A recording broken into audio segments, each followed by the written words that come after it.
Ito po ay parang alliance of Christians, evangelicals, Protestants, and Catholics.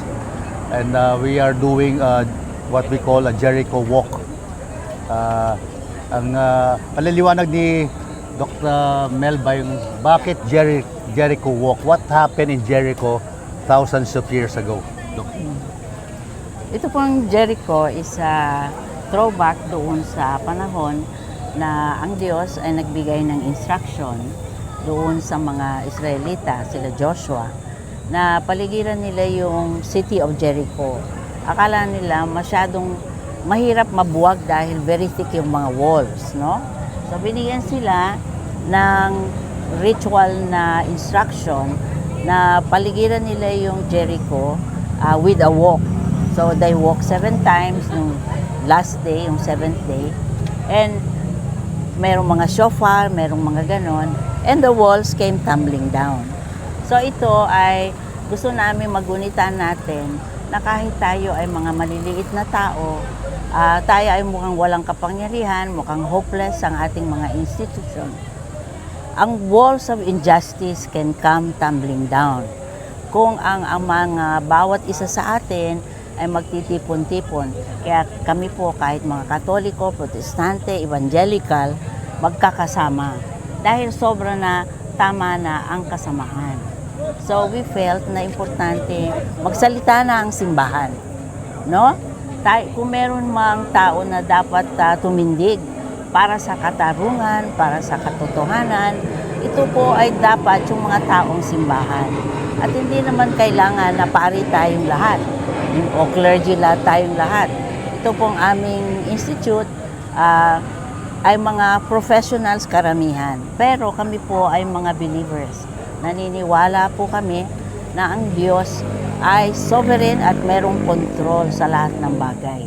Kahit po tayo maliliit-liit na mga tao lamang, kung tayo ay magkakaisa, tutumba yung mga walls of injustice na masyado ng sobra na ang corruption at walang accountability. So ngayon, we want yung Senate, dahil malapit na po yung impeachment sa Monday, we want yung Senate na talagang i-follow yung kanilang konsyensya, kaya pilgrimage of conscience. Galing ito sa aming mga kapatid na Katoliko, na mag-pilgrimage tayo, mag-ayuno tayo, para ang ating mga opisyales na nasa Senado ay boboto according to conscience. Hindi dahil sila ay merong partisan interest, meron silang loyalty, meron silang political allegiance kung kani-kanino, na sana yung kanilang konsyensya ang manaig. Kaya ito po ay pilgrimage of conscience. At gusto po namin na talagang we will walk for truth, we will walk for justice, at inaanyayahan po natin ang ating mga mamamayan, no?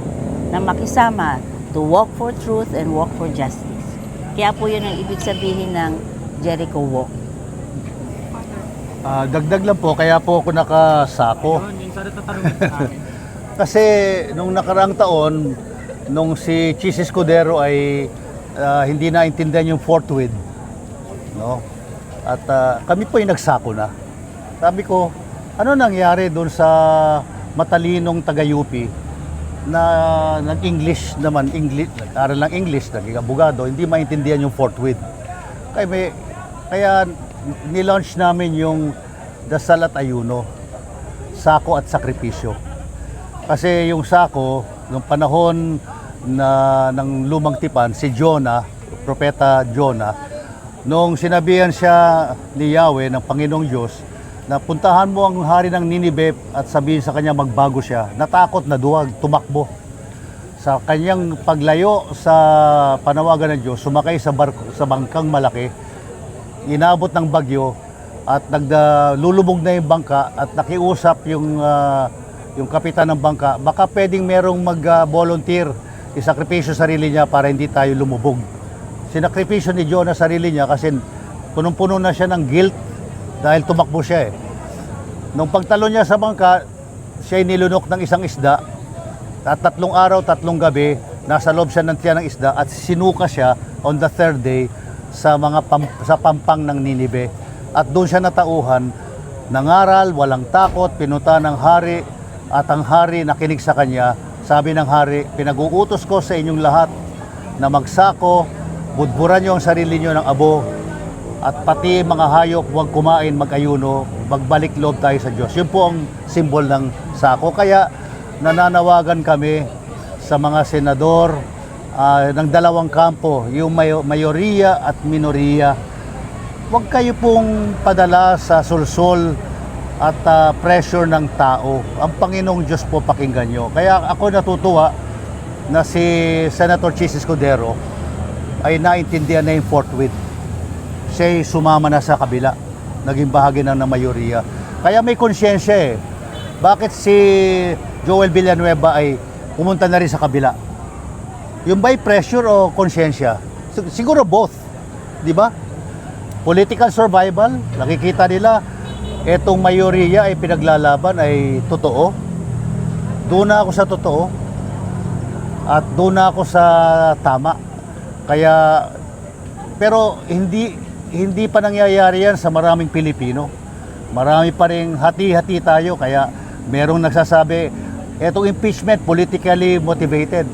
Wala po akong politika. Doon sa mga matagal nang sinusubaybayan ng simbahan, halos 50 taon na po akong nagsasalita. Si Doktora Magay, 50 taon na rin po siya nagsasalita. Tumanda na po kami. Wala po kaming politika, ito po yung ebanghelyo. Kaya nahati po sa dalawang bahagi ang programa ngayon. Ang una ay pamumunuan po ng ating mga kapatid na evangelicals. Ito yung Jericho March. Yung pangalawang bahagi ay pamumunuan ng mga paring Katoliko. Tatlo po kami. Kami po ay iikot mula harapan ng Senado papunta doon sa kabila. May dala kaming tatlong elemento na ginagamit sa tinatawag na pagpapalayas ng masamang espiritu, exorcism. Asin, insenso, at holy water, at kandila. Pang-apat pala. Sana hindi nakalimutan yung kandila. Anong gagawin po? Para saan yung asin? Babasbasan yung asin, babasbasan yung insenso, yung holy water ay nabasbasan na. Yung asin, ginagamit sa paglinis at preservative, di ba? Pag nilagyan mo ng asin ng isang karne, isda, tumatagal ang buhay. Kailangan asnan ang Senado. Dumumi na eh. Kailangan linisin ang Senado. Ang dumi-dumi na po ng Senado. Without mentioning names, sino sa inyo mga senador ang kailangan budburan na po ng asin? Kasi ang dumi ng bibig nyo, ang dumi ng isip nyo, ang dumi ng puso nyo, ang kaluluwa nyo ay hindi na sa Diyos nakatuon. Kung sino mang pinapanginoon nyo, nandun na. Yun ang asin. Pangpalinis, pangpatagal para hindi mabulok, no? At ito'y ginagamit sa pagpapalayas ng masamang espiritu. Pangalawa, insenso. Ang insenso ay usok na mabango para yung panalangin ng taong bayan ay sumama sa usok at napapuntang langit. Para yung panalangin ay nagiging pampabango ng masangsang na paligid na pinabaho ng kasalanan at ng kasinungalingan. Yan po ang baho. Medyo mabaho, masangsang, mabantot, bulok ang kapaligiran ng ating bansa. Kailangan nating manalangin, o Panginoon, pabanguhin niyo po muli. Cleansing. Lalong-lalo na ang Senado. Napakabantot ng Senado.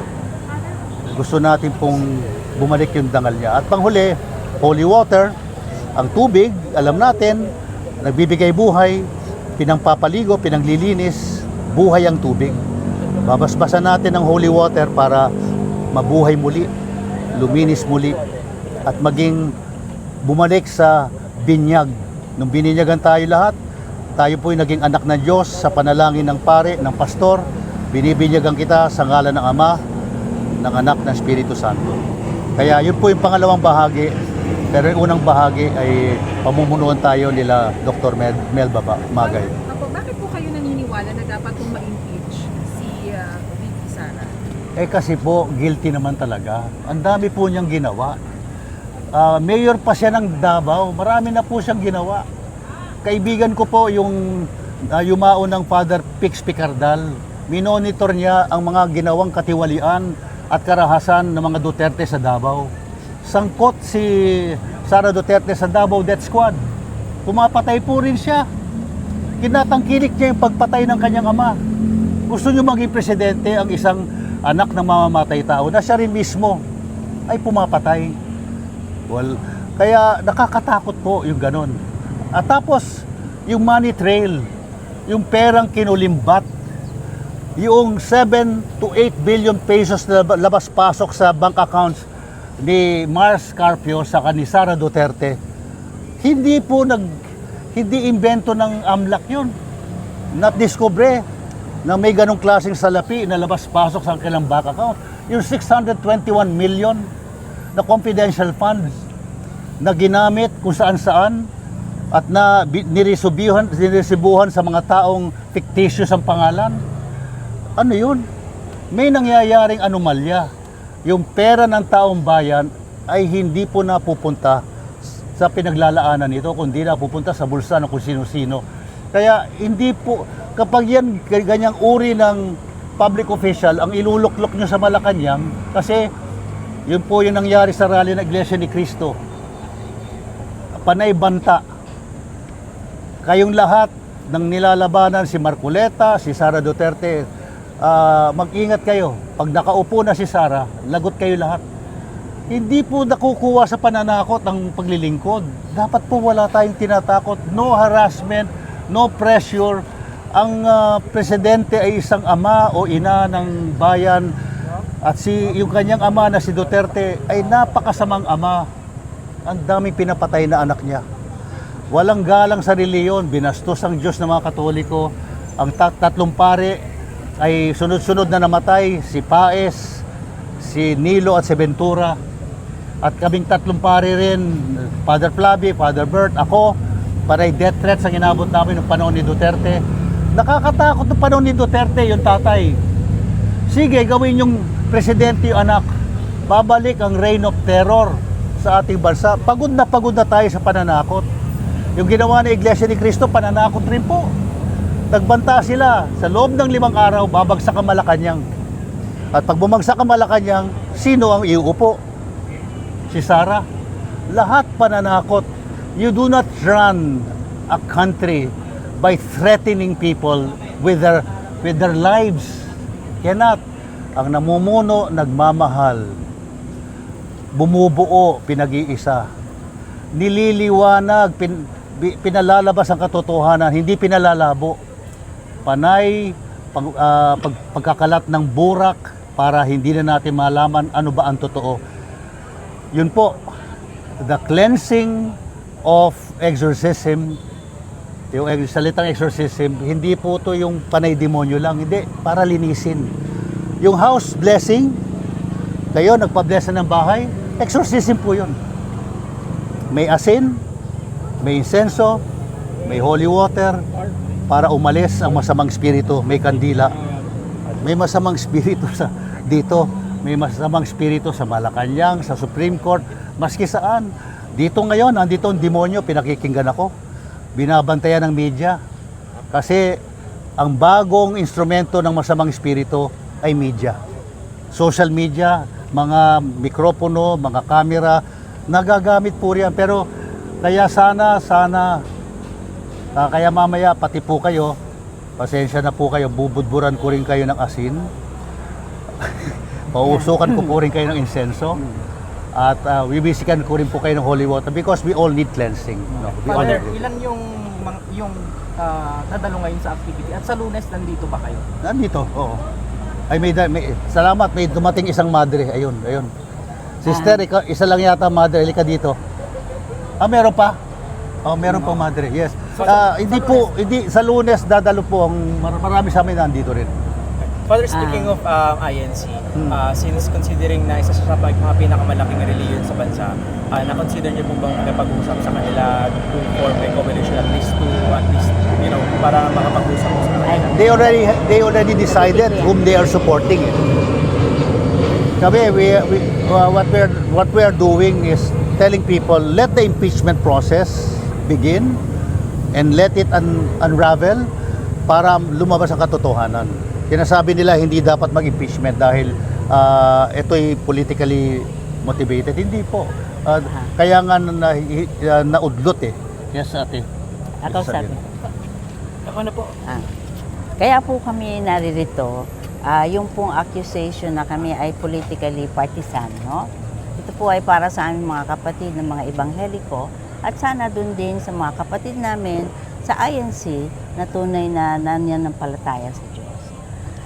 Unang-una, dapat malaman natin na tayo po ay mga may kinikilingan, pero ito pong kinikilingan natin ay hustisya. Sabi nga po dun sa Proverbs 31, ang duty daw ng isang king, no? At tayong mga mamamayan na may hawak din na kapangyarihan is to defend the rights of the poor and the needy. Meron pong ganong mandate, no, sa simbahan na we speak for those who cannot speak for themselves. Yun po ay nasa Proverbs 31. Doon po para sa mga kapatid namin na evangelical. Hindi po ito pakikialam sa politika lang. Hindi po ganon. Kung kami man ay partisan, we are partisan for truth, we are partisan for justice. At kung sino man po ang naaapi, we will stand in the side of those who are oppressed. Sabi nga po, hindi ba, sa Katolikong katuruan, ang God is on the side of the poor and those who are suffering injustice. Ngayon po, yung ating mga institusyon, imbis na mabigyan ng kalayaan, mabigyan ng prosperity, mabigyan ng hustisya ang lahat ng mga ginaing ng mga tao, they train their guns on us at yung mga may kapangyarihan na kagaya ng Senado, ang kanilang boto ay for their own political interest. Tama rin na magkaroon tayo ng partisanship para rin po sa mga simbahan. Pero tayo po ay dapat partisan on the side of those who are on the side of truth, on the side of justice. Yun po ang aming tinutuntungan. Kaya po, hambawa, kami ay naka-light brown. Hindi po kami dilaw, hindi po kami pink, hindi po kami pula, no, nakagaya ng kay BBM. Hindi po kami berde, no, para kay Sara. Kami po ay kulay Pinoy, kayo manggi. Kaya po brown. Kami po ay nanawagan sa lahat ng merong love sa ating bayan, no? At we stand for what the Filipino is about. Kasi ako po ay social anthropologist. Kung akong tatanungin ninyo, ang image of God sa mga tao nating, taong bayan natin, very strong. Nakikita natin yan sa fusion ng religion at revolution. Mula pa nung Hermano Pule, mula pa nung Gombursa, at mula pa nung People Power. At ngayon naman po, gusto namin itayo muli ang bandila ng kayumangging lahi. Kaya po kami ay naka-light brown.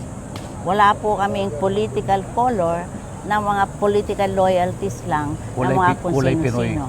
Kami po ay kulay Pinoy. Ang common notion po kasi kapag halimbawa gusto niyong ma-impeach si VP Sara, nandun kayo sa kabila eh. Ano pong masasabi niyo dito? Kami po, hindi, kaya nga sabi namin, walk for truth, walk for justice. Sa totoo lang, naniniwala kami na kung ang ebidensya will be recognized and viewed, no, ng walang bahid na kulay, ay makukonvict si Sara. Kasi nga nakita natin yun, sa totoo lang, sabi ko nga sa mga kasama namin, yung niremand yung riot and trial uli, binalik sa Kongreso, di ba? Sa akin, nung binalik sa Kongreso at nagkaroon uli ng hearing, lumabas lalo ang napakaraming ebidensya. Kahit na ako, willing ako na neutral lang ako dyan sa kaso ni Sara. Sabi ko, let the evidence speak for itself. Kaso nung makita ko, yung mga lumabas doon sa congressional hearing, ang feeling ko, kaya itong mga senators na ayaw ng impeachment is because kapag lumabas yung ebidensya, no, maliwanag na actually kailangan makonvict si Sarah. Hindi naman kami po talagang, anong tawag dyan, we are not pushing na makonvict siya. Ang gusto lamang namin, yung ebidensya at katotohanan ay lumabas. At ako naman, ito po ay personal ko na opinion, pag lumabas ang ebidensya, makikita ng lahat na kailangan siyang managot, magkaroon ng accountability. Kaya nakakatawa ng kaunti na people in support of her ay gusto ng accountability, gusto daw ng ano. Abay, yun ang dapat gawin ng mga senado natin. Magkaroon talaga ng accountability. Yun po ang aming tinatayuan, hindi kami anti-Duterte o pro-Duterte o ganyan. I mean, sa amin, politically, ano lang yan, mga alliances, madali yan, transient yan, impermanent yan. What is permanent is yung accountability, yung truth and justice. Na anuman ang mangyari sa impeachment trial, sana lalabas yun. At kung ako tatanungin ninyo, lalabas at lalabas yun, pa lang sa congressional hearing eh. Ano pong gagawin nyo kung hindi mako-convict si VP Sara? Well, tingnan natin at kami naman, kaya kami nagpo-prosesyon, gusto namin na sana yung kapangyarihan ng Diyos, no? Ay maririnig din at magagawa ng mga senator na nasa on the side of truth, fairness, and justice. Yung pong aming hiling sa Diyos at yun din ang pinapanalangin namin. At yung tinatawag ninyo na anong gagawin namin pagkatapos, well, we will try and ask God uli ano ang dapat gawin. Kami kasi sa yung aming kapatiran na ito, yung tinatawag na kingdom keepers, no? We are always listening sa nangyayari sa ating paligid, sa ating lipunan, but we are also listening to the Word of God. In other words, yung guidance ng Diyos sa amin.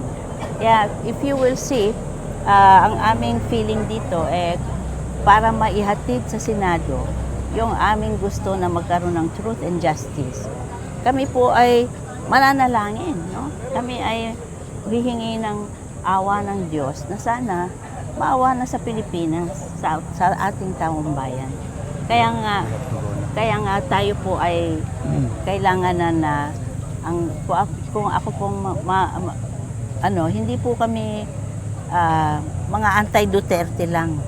Kami po ay pro-justice at pro-katarungan at katotohanan. Yun po ang aming tinatayuan. Yung issue yung matinding traffic nung rally ng INC. Sa grupo nyo, hindi po mangyayari ba to?